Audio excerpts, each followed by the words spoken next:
Welcome everybody. Today I'm going to show you how quick and easy it is to fletch with the Bohning Mylar fletching jig. This is their tower jig.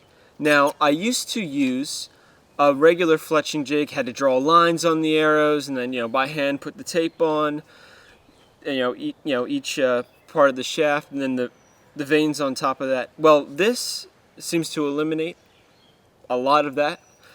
And it's very consistent. I have yet to have an issue where it actually fletched the vanes, improperly. They were very even and very consistent. So we have our nice little fletching jig right here. I'm going to set it on the out position. It has two. So on the out position, I'm going to put the arms down. I already have these red bars here preset to the distance I want between the knock here and the bottom of the vane. So I have that taken care of already because I have it preset. Alright, so first off we're going to put our vanes on. So I got these Range-O-Matic spin vanes here, if anybody's curious on what I use. And I'm going to slide them right in. Got one.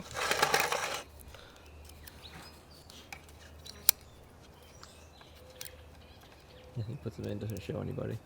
Two. So we got two of the three already. And kind of show you guys how it works. Hold on. And three.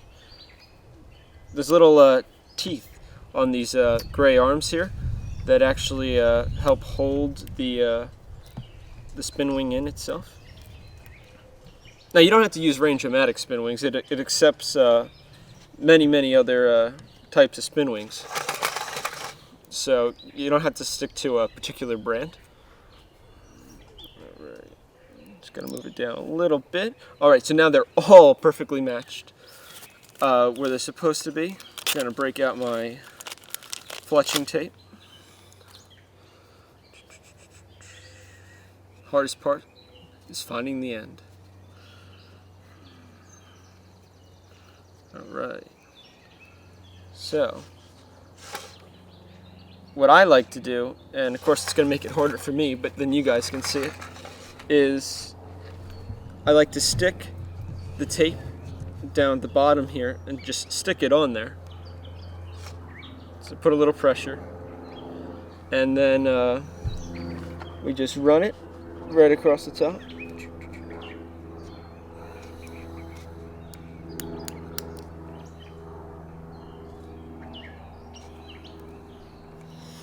Alright.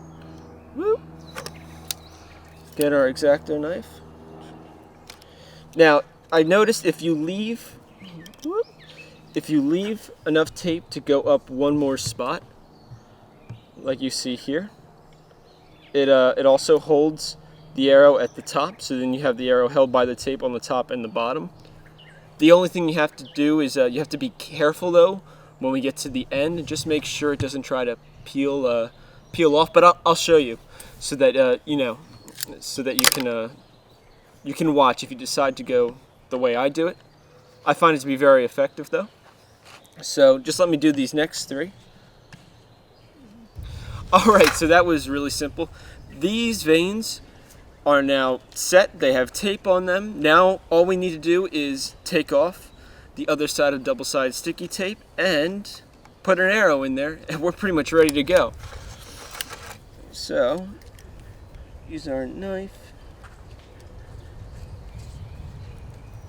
peel one,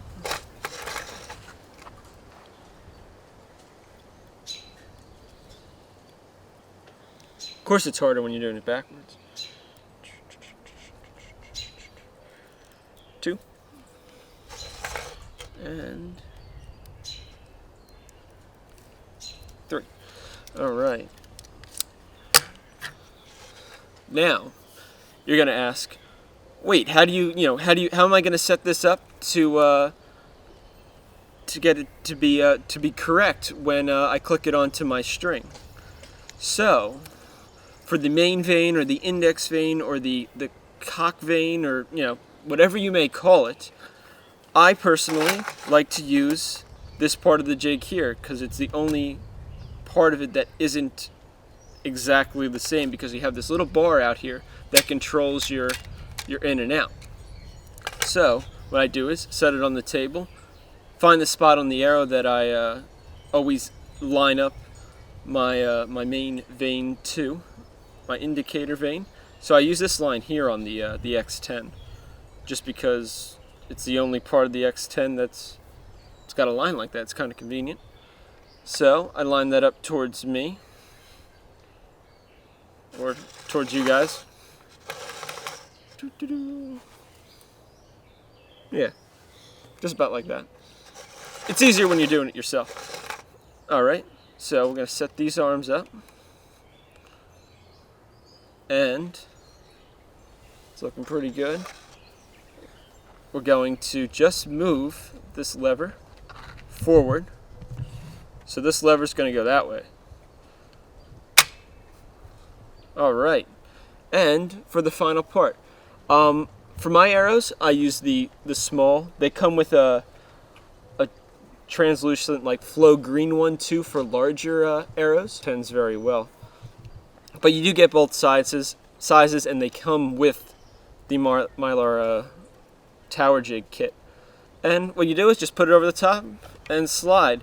And this is putting pressure on these arms. It's putting pressure on the veins with tape and putting that pressure onto your arrow, so the veins are being adhered to your arrow. Just quick like that. Boom, take it off the top.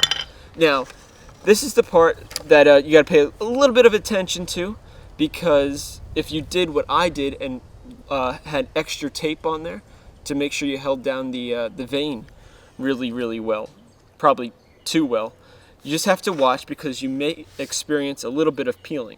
So, let's see. The tops are usually pretty good. Now, if you can see down in here, follow my point of my X-Acto knife. Right in here, you can see that this vein is peeling up just a little bit. I just flick it like that, and we're good to go. The other side's fine. Now, it likes to do it on the bottom too, but I also probably put way too much tape on this jig.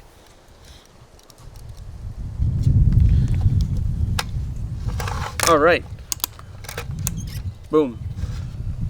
It's really that simple. I could probably do. I haven't, scientifically calculated it, but I figure I'm about 2 to easily 3 arrows ahead of what I would be able to do in the same amount of time using my my original jig with drawing the lines and everything. So this is about 2 to 3 times faster, at least for me, and it's as accurate, if not more accurate, on putting the veins on the arrow than the old way I was doing it without this jig. So I'm very happy with using this product, and it's accurate, saves time, very light, by the way. So if you're one of those people that travels to a lot of national or even international tournaments, this is something that's going to save you a lot of weight on your luggage. So the only thing left to do now is just trim the tape, and then we're going to get our pinstriping tape here, and we're just going to put our pinstriping tape on the top and the bottom, put our knock on, we're ready to shoot. Well, I hope this was helpful. I hope you enjoyed watching. Please like and subscribe, and if you're interested, check out the Bohning Mylar vein tower jig at their site or your local shop if they offer it. Well, thank you for watching. Happy shooting.